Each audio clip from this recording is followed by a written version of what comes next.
selanjutnya saya akan menjelaskan untuk slide 8, yaitu pelatihan.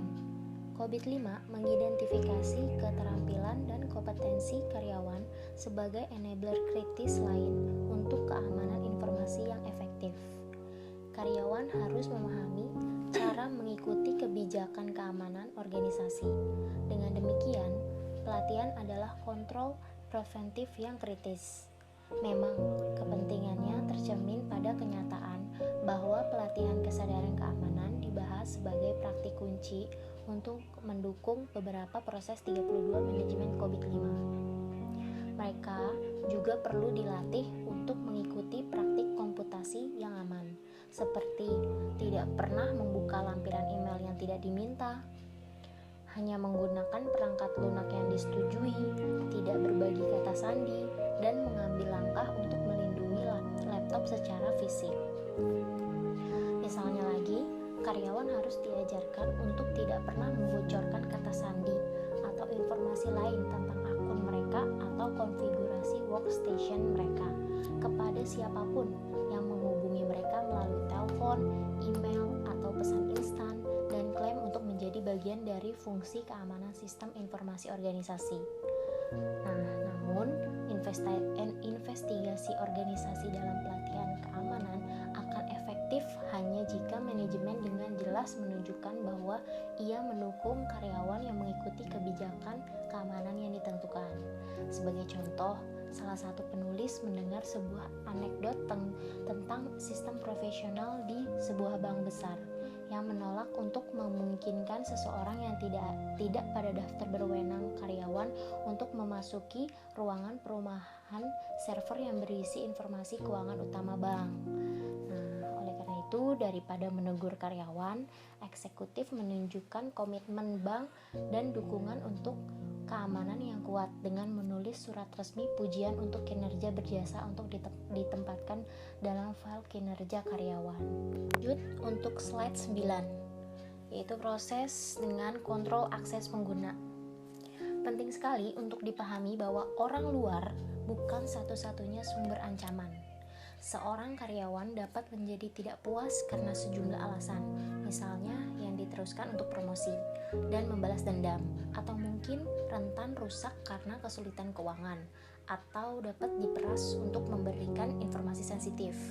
Oleh karena itu, organisasi perlu menerapkan seperangkat kontrol yang dirancang untuk melindungi aset informasi mereka dari penggunaan yang tidak sah dan akses oleh karyawan lain.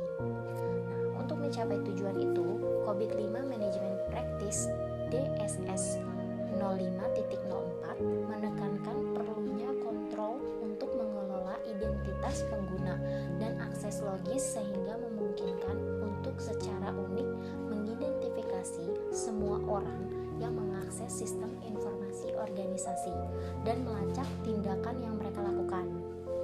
Mengimplementasikan DSS 05.04 melibatkan penggunaan dua jenis kontrol akses pengguna yang terkait tetapi berbeda, yaitu kontrol autentikasi dan kontrol otorisasi. Kontrol autentikasi membatasi siapa yang dapat mengakses sistem informasi organisasi, sedangkan otorisasi kontrol atau kontrol otorisasi membatasi apa yang orang-orang dapat lakukan setelah mereka telah diberi akses. Oke, selanjutnya yaitu kontrol autentikasi. Autentikasi adalah proses verifikasi identitas orang atau perangkat yang mencoba mengakses sistem. Tujuannya adalah untuk memastikan bahwa hanya pengguna yang sah yang dapat mengakses sistem tersebut. Dan ada 3 jenis credential dapat digunakan untuk memverifikasi identitas seorang. Yang satu, sesuatu yang diketahui orang, seperti kata sandi atau nomor identifikasi pribadi. Kedua, sesuatu yang orang miliki, seperti smart card atau badge ID. Ketiga, beberapa karakter fisik atau perilaku, atau disebut sebagai pengenal biometrik dari orang tersebut, seperti sidik jari atau pola pengetikan. Dan secara individual, setiap metode autentikasi memiliki keterbatasan, seperti password dapat ditebak, dapat hilang, ditulis, atau diberikan. Bahkan, teknik biometrik tidak 100% akurat. Terkadang menolak pengguna yang sah, misalnya sistem pengenalan suara mungkin tidak mengenali seseorang yang dia ketika kena sakit seperti flu, jadi tidak dapat mengenali suaranya. Dan juga terkadang memungkinkan akses ke orang yang tidak berwenang.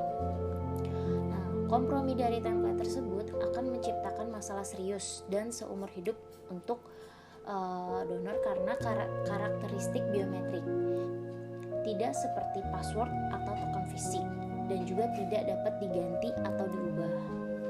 Nah, demikian pula karena kebanyakan laptop sekarang dilengkapi dengan kamera dan mikrofon, ditambah juga pembaca sidik jari, adalah mungkin untuk menggunakan autentikasi biometrik multimodal yang melibatkan kombinasi wajah, suara, dan pengenalan sidik jari untuk memverifikasi identitas.